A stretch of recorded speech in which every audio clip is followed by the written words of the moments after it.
สวัสดีครับวันนี้เราจะมาวางแผนเทรดกันแล้วก็ตอนนี้เป็นช่วงเวลาที่มีวอลุ่มเข้ามาแล้วเนาะเรามาดูกันที่ Time Frame Week ตรงนี้เราเห็นการขายลงมาเป็น A ที่เรามองว่าเป็น B เป็น C ภายในตรงนี้เนาะแล้วมีการซื้อกลับขึ้นไปซึ่งก็จะทำเป็นขา B ของชุดใหญ่เนาะแล้วทีนี้ตรงที่มันซื้อขึ้นไปเราสามารถแต่งตั้งเป็นต่อมอรวมเทาได้เนื่องจากมีการขายขึ้นมาลงมาแล้วก็ซื้อกลับขึ้นไปตรงนี้เป็นรวมเทา week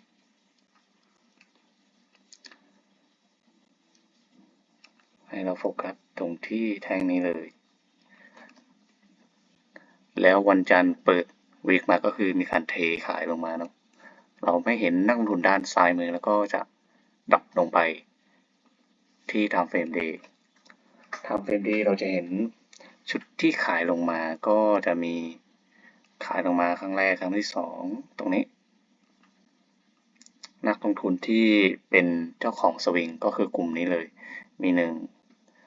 อันนี้เป็นตมส่วนรวมเนาะและตมส่วนต่อออกไปแล้วและบริบทที่ราคาขึ้นมาตอนนี้ซื้อหนึ่งกลุ่มสองกลุ่มทำผลงานได้แล้วมีการพักซึ่งตรงนี้เราสามารถแต่งตั้งได้เป็นตมส่วนรวมดีเนาะส่วนคนที่ขายลงมาแท่งนี้ยืนไซด์กันทำผลงานตรงนี้ได้อันนี้เราให้เป็นรวมเทาของฝั่งขาลง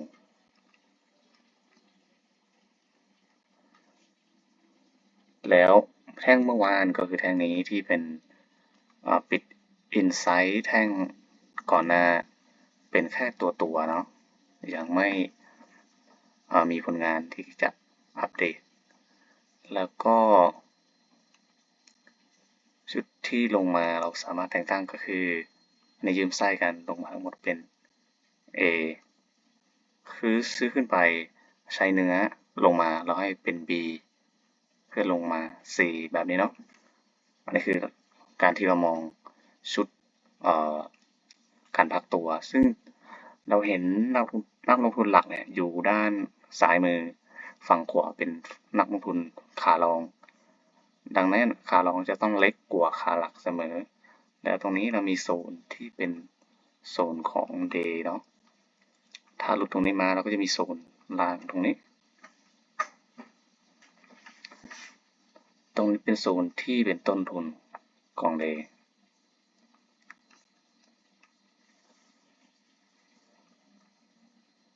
ซึ่งเราก็จะมาโฟกัสแท่งที่เป็นแท่งก่อนหน้าที่มันขายลงมาเป็น A และโฟกัสแท่ง B มา C ตอนเข้าสู่เนาะเราก็จะดรอปลงไปที่4ชั่วโมงตรงนี้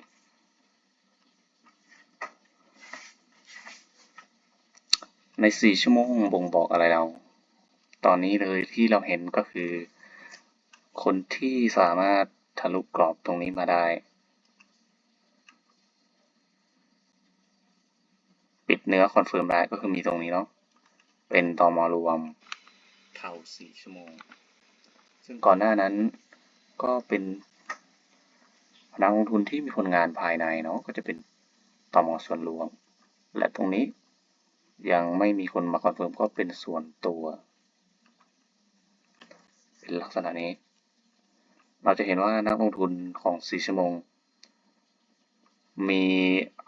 2กลุ่มที่เป็นอินไซต์ตรงนี้เนาะแต่คนที่เป็นเจ้าของสวิงก็คือจะเป็นคนนี้เลยตอนนี้เนี่ยมีคนมาคอนเฟิร์มแล้วเป็นรวมเรียบร้อยแล้วคนที่คอนเฟิร์มคือคนนี้เป็นตมส่วนตัว4ชั่วโมงและคนที่เป็นเจ้าของสวิงก็คือคนนี้เราให้ลงมาทั้งหมดเป็น A ขึ้น B ลงมาเป็น C ลักษณะนี้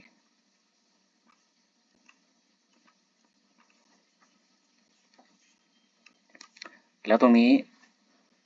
มี2กลุ่มที่สามารถทะลุตรงนี้มาได้อันนี้จะให้เป็นสีดำก่อนมีนักลงทุนแค่2กลุ่มในฝั่งของ B มา C ที่เป็นชุดภายในตรงนี้เนาะแสดงว่าการกลับตัวก็คือชนะแค่ต่อมอส่วนตัวตรงนี้เราสามารถบายขึ้นไปได้บายมาเก็บบริเวณที่เป็นต่อมอส่วนรวมนี้ก่อนเดี๋ยวก็จะมีการย่อมาอีกทีนึงเนาะแล้วก็บายขึ้นไปอีกรอบหนึ่งก็จะเป็นลักษณะนี้ซึ่งภายในตรงนี้เราสามารถคอนฟิร์มอะไรได้บ้างตอนที่มันเข้าโซนตรงนี้เนาะเราจะเห็นใน1ชั่วโมงเนี่ยก็คือลงมาทั้งหมดเนี่ยเรามองว่าเป็น A เนี่ยซื้อกลับเป็น B เป็นล้อลงมา C เราจะเห็นกลุ่มนี้ลงมาเป็น IM เนาะ ON แล้วตรงนี้เป็นตมรวมเทาแดงแล้วมีแท่งหักหลังตรงนี้เราสามารถเปิดออเดอร์ได้เลยเปิดแท่งที่เป็นที่2ตอนนี้ราคาขึ้นมาแล้วก็พิจารณาดูเนาะเราสามารถที่จะมันย่อลงมาแล้วเปิดเพื่อมาออกบริเวณที่เป็นตมส่วนรวมตรงนี้เนาะ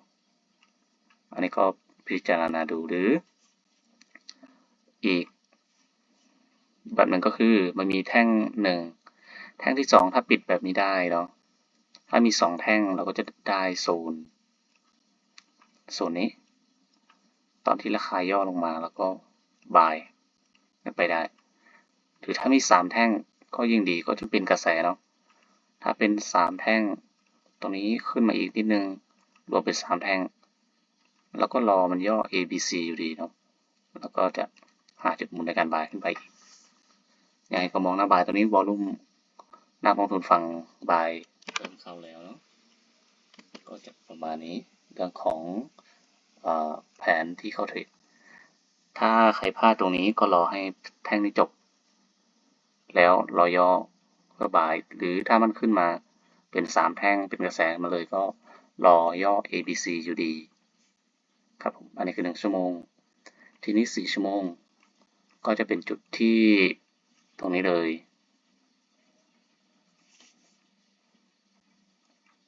อันนี้ B point ของเราเนาะ4ชั่วโมง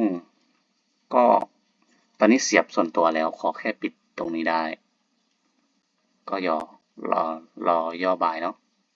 อันนี้คือภาพของ4ชั่วโมงและภาพของ day มันจะเป็นแบบไหนภาพของ day ก็ถ้าซื้อขึ้นไปปิดเป็นเขียวได้เนาะก็จะมีโอกาสที่จะอันนี้เป็น A ใหญ่ๆซื้อขึ้นไปเป็น B อาจจะเป็น B ขึ้นมาสูงๆแล้วก็ได้ก็เป็น4แบบนี้เนาะอันนี้ก็คือภาพรวมยังไงก็บายอยู่ดีฝั่งบายได้เปรียบส่วนการบายตรงนี้ H4 ก็